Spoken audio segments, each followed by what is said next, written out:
ជំរាបសួរពុកម៉ែបងប្អូនបើពុកម៉ែបងប្អូនចង់ចេះឆាម្ទេសឲ្យមានក្លិនឈ្ងុយហើយរក្សាទុកបានយូរពុកម៉ែបងប្អូនកុំភ្លេចមើលវីដេអូនេះតាំងពីដើមរហូតដល់ចប់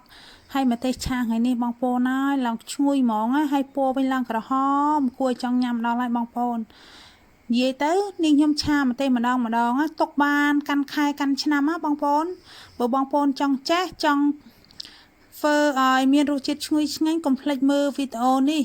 ធានាថាបងប្អូនមើលហើយនឹងធ្វើបានដូចនាងខ្ញុំតែម្ដងណាតោះដំបូងនេះខ្ញុំដាក់ខ្ទះឲ្យក្តៅហើយក៏ចាក់ប្រេងសណ្ដែកចូលហើយនេះខ្ញុំឆាម្ទេសថ្ងៃនេះ2គីឡូប្រើប្រេងសណ្ដែក1គីឡូកន្លះណា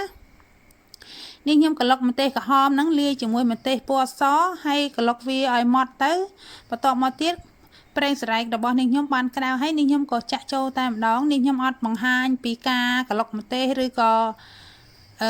បេះម្ទេសអីទេបងប្អូនដោយសារនេះខ្ញុំធ្វើវីដេអូនេះច្រើនលើកច្រើនសារមកហើយនាងខ្ញុំបង្ហាញប្រាប់បងប្អូនណាអញ្ចឹងហើយវីដេអូសារក្រោយនេះនាងខ្ញុំធ្វើរៀងកាត់ចន្លោះទេដោយសារអីនេះខ្ញុំធ្លាប់បង្ហាញបងប្អូន3 4 5លើកដែរហើយ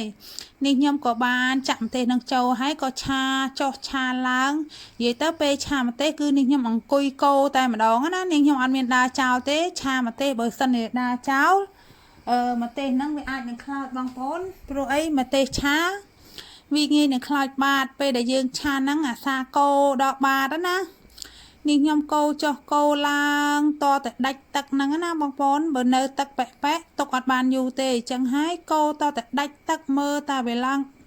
ប្រេងហើយបងប្អូនបន្តកូរទៀតណាកូរតតែសាច់ម្ទេសហ្នឹងរៀងស្ងួតអស់អាជាតិទឹកណាហើយឡើងប្រេងមកឡើងថ្លាអញ្ចឹងណាបងប្អូននេះខ្ញុំអត់តន់ដាក់គ្រឿងក្រៅទេពេលដែលចិត្តឆ្អិនបាទនេះខ្ញុំចាប់ផ្ដើមដាក់គ្រឿងក្រៅហើយនេះខ្ញុំកូរប្រហែលជា4 10នាទីអីទៀតទៅបាទនេះខ្ញុំបិទភ្លើងរួចជាការស្រេចអញ្ចឹងណាឥឡូវម្ទេសឆារបស់នេះខ្ញុំដាច់ទឹកបដាហើយនេះខ្ញុំក៏មើលថាអាចដាក់គ្រឿងបានហើយនេះខ្ញុំចាប់ផ្ដើមដាក់ជាមួយអំបិលប៊ីចេងហើយនិងស្ករសណាម្ទេសឆានេះបងប្អូនឲ្យតែនេះខ្ញុំឆាម្ដងមួយសួររោទិញតែរហូតហ្នឹងតែនេះខ្ញុំអត់ធ្វើលក់ទេព្រោះអីម្ទេសវាថ្លៃពេកលក់អត់ចំណេញអញ្ចឹងណាម្ទេសស្រស់ប្រហែលខែនេះឡើងដូចជា1គីឡូ7 8,000ដែរបងប្អូនមេឃភ្លៀងនេះម្ទេសស្រស់ហ្នឹងវាអត់សូវសម្បូរទេគេដាំអត់សូវបានមិនដឹងឬក៏មិនទេណាព្រោះអីមួយរយៈមុននេះខ្ញុំទិញរៀងថោកដល់ពេលប្រហែលជាមួយខែ2ខែនេះម្ទេសចាប់ផ្ដើមឡើងថ្លៃអញ្ចឹងហើយនេះខ្ញុំយកមកឆាលក់អត់ចំណេញទេនេះខ្ញុំគ្រាន់តែឆាលក់បាញ់ឆាវទេឆា2គីឡូនេះបងប្អូនពេលដែលឆ្អិនទៅនៅសល់តែប្រហែលជា1គីឡូមិនបានផងហ្នឹងបងប្អូនហើយម្ទេសឆាដូចនេះខ្ញុំប្រាប់បងប្អូនអញ្ចឹងឆាតតែដាច់ទឹកមែនតែនឡើងប្រេងឡើងថ្លាវងហ្មងឲ្យវាដាច់ជាតិទឹកវាអស់ទៅទុកបានយូរបងប្អូនទុកកាន់ខែកាន់ឆ្នាំនេះខ្ញុំទុកនៅខាងក្រៅអត់មានដែរផ្លាសេទេម្ទេសឆានេះខ្ញុំទុកមួយឆ្នាំក៏នៅតែសបល់ប៉ុណ្ណឹងតើហើយអត់មានដុះសិតអត់មានឡើងពពុះអត់មានធំក្លិនជូរអីទេគឺធំក្លិនឈ្ងុយហ្មងហើយម្ទេសឆាសានេះនាងខ្ញុំបានដាក់ជាមួយទឹមបំពងទេបើដាក់ជាមួយទឹមបំពងបងប្អូនហើយក្លិនរត់ទៅឈ្ងុយ